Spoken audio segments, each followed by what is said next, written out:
Well, good afternoon. I tell you, all the speakers today, I'm so sorry. Oh, okay, come on up. Let's go. Let's start it out right. I'm so sorry. No, you know who you are. I don't have to. I'm like, who's Mike? Where's Mike? Yeah.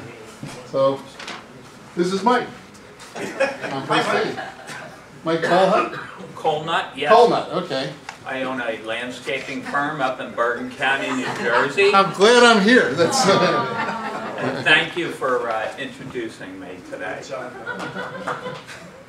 Years of experience training me for this. You know, our company is a company that provides leadership to residents, schools, municipalities that are committed to make this transition into organics. Constantly telling them it's not a swap for swap product thing, and I try to give my knowledge when I can. One thing about me is that I don't purport to be a scientist. You know, 6 years ago I sat in a chair just like you guys, and I was sitting in a class with Barry and Chip Osborne, and I knew about organics, but I didn't know that the systems could really work. And once Chip was so provided the knowledge that I needed, he convinced me immediately that the process could work, and I just took off running with it. I wasn't going to be one of those landscapers that came in year after year and seminar after seminar and said, you know, I'm thinking about doing this. I jumped right in 100%, told every one of my clients that you're going to come on this journey with me, and I didn't have one client. I had 100 clients at the time, not one client quit. They all just begged me to keep the price about the same, you know, not to have huge price jumps, but they know my passion for landscaping and went along for the ride. Again, everything that I'm up here telling you has been taught to me by people in the industry. I'm the kind of guy, like if Elaine Ingham's teaching a class out in Washington State, out in, you know, I'm on the plane out there taking the class. Bergen Community College is one of my major accounts, and the buildings and grounds manager's name is Hugh Knowlton. And Hugh had a funny way of putting things. He'd be like, do you want to continue working for Bergen Community College? I said, yeah, absolutely. He goes, well, then you're on the plane with me to go see Dr. Elaine speaking next week. And we did that.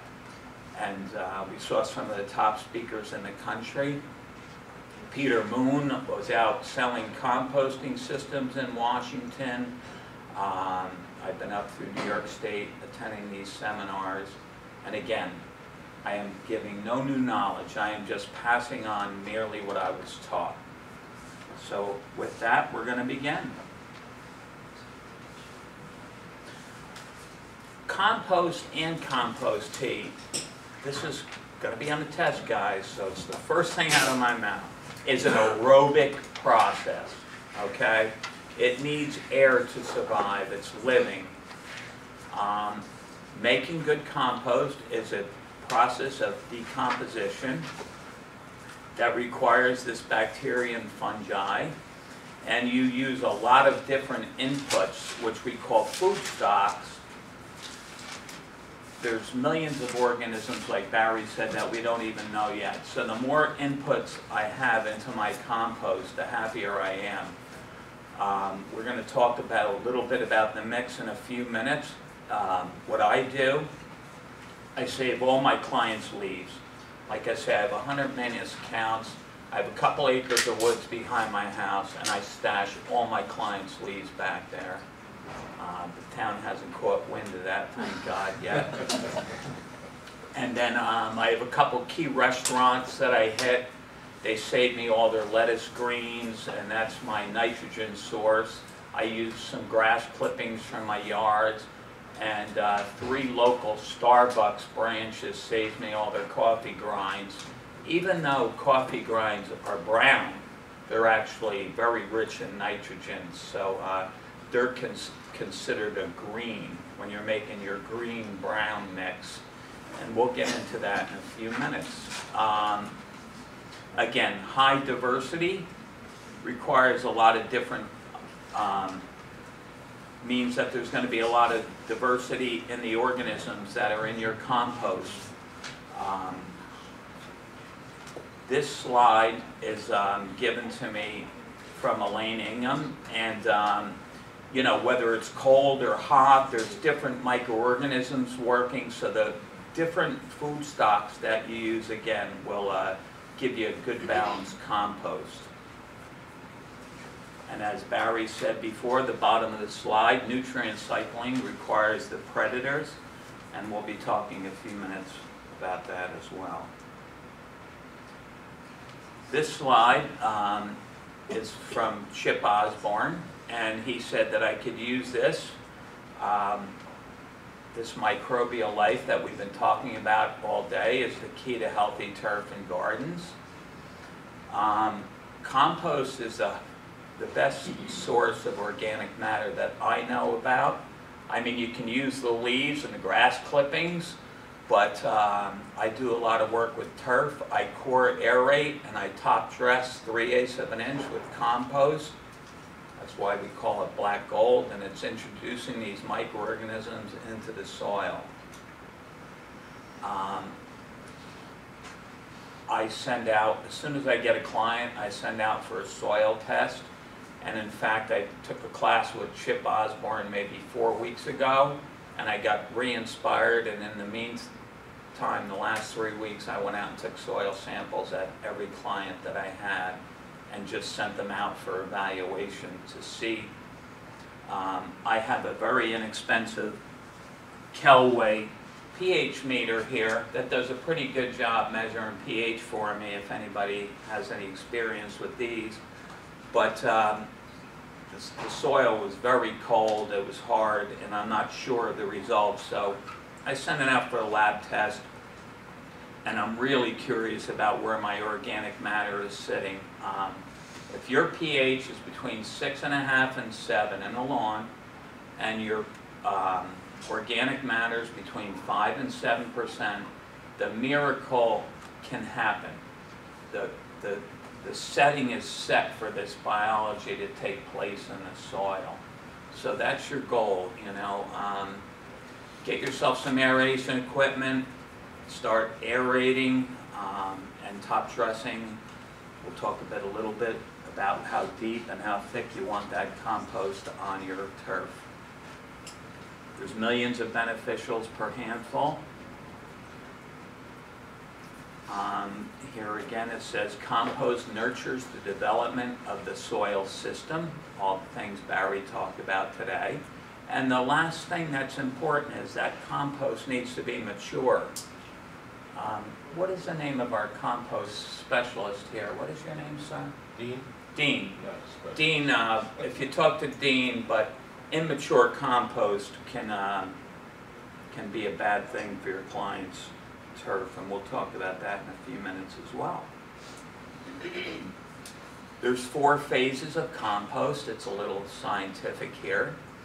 The mesophilic, thermophilic, second mesophilic, and maturation. These mesophilic are organisms. It's a stage, but they're called mesophiles. And they come into your compost pile. They're under 115 degrees. When your compost is between 80 and 110, they're full of these microorganisms, and they're chewing and they're breaking down material. When your compost hits about 115 degrees, then your thermophiles start setting in, and they're doing their thing, raising temperature. And then as the temperature reaches 131 degrees, it's a number that you want to remember. At 131 degrees, your human pathogens and your weed seeds will die, okay? And as it starts the maturing process, it goes back into the mesophiles and finally sits for a few months to mature. But this slide was actually taken, there's a reason it says 137 degrees on here, not 131. This field is constantly changing, and this slide is about 6 years old. I have what's called a static air composting system, and I run air through my pile so I never have to turn it. And I have a lot of Spanish employees. I tell them 137 degrees because I'd rather have the few extra degrees of heat than being 128 degrees and not reaching temperature. It's just a little safety factor for me. And plus, 6 years ago when I took the class, there was different ideas on that range of temperature. But at 131 degrees, it will kill E. coli, salmonella, and it'll kill your weed seeds. So 3 days at 131 degrees.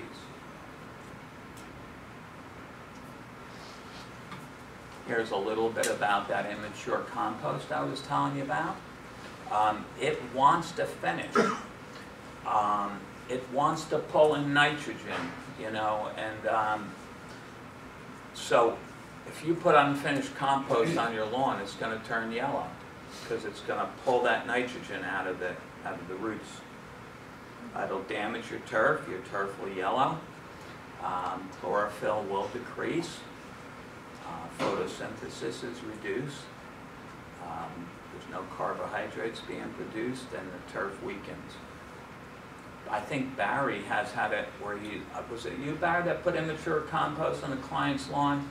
It yellowed, but it came back, as the compost matured. It yellowed within 3 or 4 days, and it was terrible for 3 or 4 weeks, and by summer it was the most beautiful lawn in the neighborhood. I just suggest using mature compost. I mean, finding good compost is like, the secret. It reminds me of like my college days when you tried to buy the best of everything. But, I'm always in search of the perfect compost. I paid $400 for a yard of brewing compost this summer to brew with, because I wanted it to be the best tea in the world, and not that I didn't have a lot of faith in my own compost that I was making, but I was getting incredible amounts of biology out of my compost teas that I was brewing with that good compost. And if you go onto my website, you'll see I took photos of my compost tea. I have a camera mounted onto my microscope, and I was able to get some of the pictures that Barry was showing you this morning. It's pretty cool.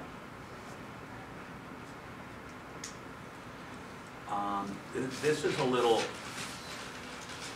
bit about when Barry was showing you that top dresser before.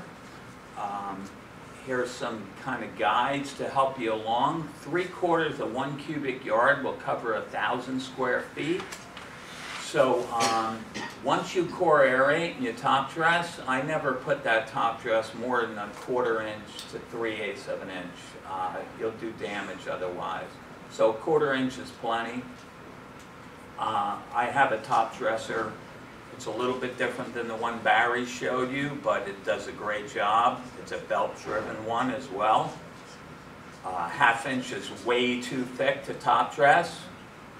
And I'll talk about some different models of top dressers a little bit later on.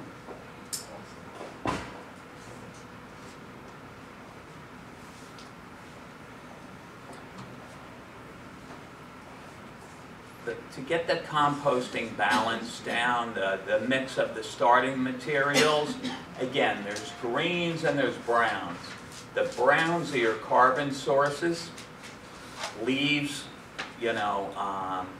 cardboard is a great carbon source. Newspaper, wood chips is another good carbon source. I try to put a few wood chips into my compost pile as well, not just for the carbon, but it's a great place where microbes can kind of hang out, and there's a little bit of air in there, and it doesn't make the compost too condensed, you know. It adds a little bit of lightness to the pile. So I always have a few aged wood chips on hand to mix into my pile. I have what's called a static air composting system. Again, I never have to turn my pile, and with that system, it's been a pretty good mix. I mix 5 parts leaves to 1 part of the greens. So I'll mix 1 green barrel of grass clippings with 5 barrels of leaves, throw in a few wood chips, mix it up, I'm good to go. But I don't just put grass clippings. Again, I'll use the lettuce. You know, I'm constantly raiding the back of shopping centers for produce, you know. Dumpster diving? Yeah. I had a client catching me doing that one. I don't recommend that to anyone, but, you know, I've developed relationships with restaurants, and it's a much healthier way to go by.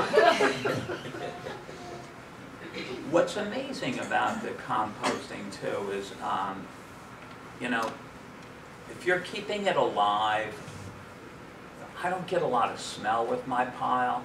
Like, that grass smells, you know, you leave that sit in a barrel. As soon as you mix it with the leaves, there's really no odor. It's incredible.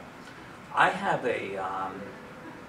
it's like a Tarpex. I have this green cloth. I paid $700 for a roll of it, but I do top my piles with this, I don't know what you would call it. It's like a breathable fiber.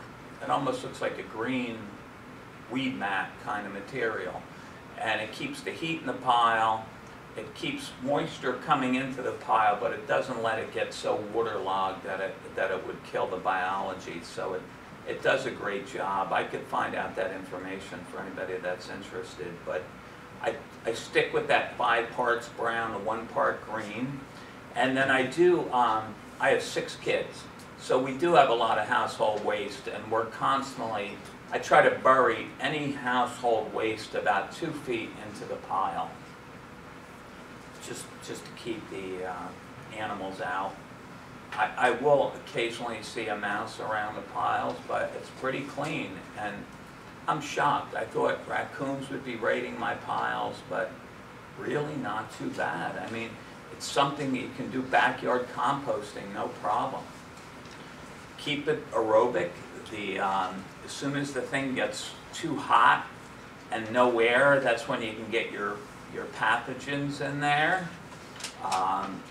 Temperature is really important. Again, you want to, as soon as you mix those browns and the greens together, heat's going to start building instantly. It's incredible.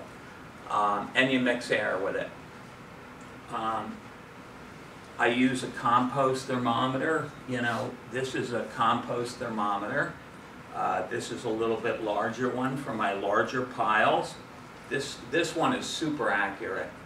And when you check temperature piles of your temperatures, you always want to put your probe in like parallel to the ground. You don't want to jam it in this way, because you can kind of go through the pile at different levels and see how your temperature's coming along. Dr. Ingham taught me this trick. This is a little bit larger compost thermometer for my larger piles, and this little bit of PVC works great. If you notice, most of these thermometers have a threaded little thing here, and there's a guard that you can actually buy to protect this. I didn't bring that with me, but and this actually can thread right into that PVC and kind of stay in place. I was saying to Michelle before, my first compost thermometer was a Celsius, and I highly recommend the Fahrenheit. It's a lot easier to work with. A lot of them have both on there, but don't get a straight Celsius. You're constantly trying to convert.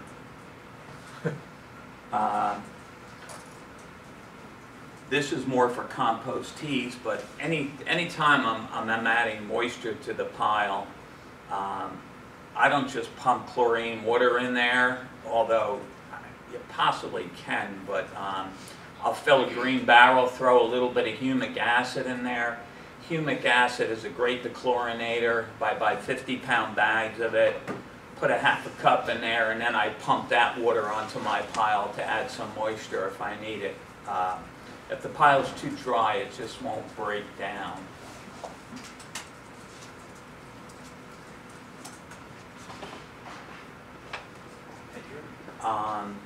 You know, I have here turning with a pitchfork. For backyard composting, I like to use hardware cloth, just a 4-foot high hardware cloth. Chicken wire is a little bit too mishmashy. It's not sturdy enough, but hardware cloth with those little holes in it. And it's 4 feet high, make a 4-foot wide bin. You need at least 2. You need 1 for your active composting, and then 1, actually you should use 3, but, and then as you're turning, you would turn it right into that second one, and you can go back and forth. The biggest thing with composting I found, like in the backyard stage or with people, is they never finish their compost. They keep adding to the pile. At some point, you have to stop adding to your pile and let it cook, get up to temperature, you know, and then start another pile. But you can't just keep adding for years, you know, onto that existing pile, or you could have a chance of having pathogens getting in there. You know, you put some bad eggshells in a compost that's been mature, it's not going to get up to heat, and you can have problems that way. So at some point, build your pile to where you want it, and then start a new one and let that mature. Monitoring temperature in the pile, and you're making adjustments with water, some air. It'll build heat fast. Like, it'll get up to 131 with the right amount of air in about 3 days. And left unchecked, I mean, it'll get up to 160 fast. So you really need to be checking that pile. Again, I have a timer. And a little blower fan, and I have 4-inch pipe under my piles, and it lets out 1 minute of air 3 times every hour. It's a great little system. It was like $2,100, and I can have it can make compost, a pile of compost about the size of this room and up to those lights. So for $2,100, I mean, it could do a small pile, but it could do a 128-yard pile as well. For that kind of money, it's a great deal. When you're doing the static air composting, a lot of people have said in the past, well, the temperature isn't consistent through the pile. The outer edges of the pile stay cold. And they've kind of come up with some low technology now to deal with that situation. It's called a PFRP layer. It's a layer for further protection. And you would just take some like old unfinished compost and you put it about 1 foot thick on top of your pile. And that'll keep that inside temperature consistent throughout the pile. Then as you're taking the pile and putting it into your finished pile just to mature for a couple months, you just kind of strip that top layer off. It's pretty easy to do. This is household composting. In the 4-foot high hardware cloth, like I'm saying, you use a little bit more green material in there than with my static composting, so it's about half green to half woody. Again, the household waste gets buried at least 2 feet into the pile. You need at least 10% of the green, the high nitrogen to get the pile going, and you're consistently monitoring temperature. in a 4-foot high, 4-foot wide home system with the hardware cloth, this size thermometer is great. It reaches right into the middle of the pile. It's a perfect thing. And a compost pile doesn't need sun. It can be in the shade. So in an area like as big as this little cubby in here, you know, you can have your 3-bin system and be working fine.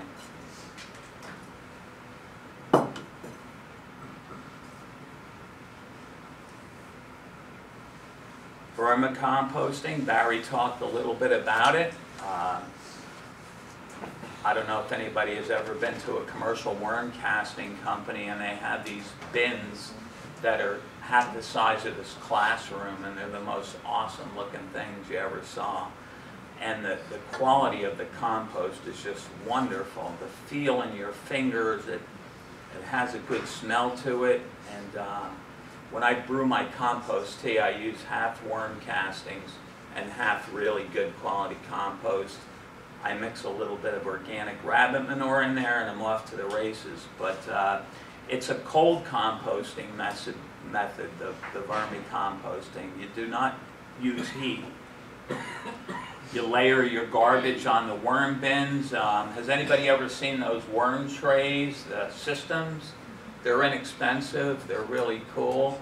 They work great too, you know. The worms consume the bacteria, the fungi, and the protozoa, and the nematodes growing on the foods. And the worms turn to compost. Barry, were you going to say something? Just a question, what's the advantage of adding different types of compost? Oh, well, diversity. You know, diversity is huge. There's so much we don't know yet.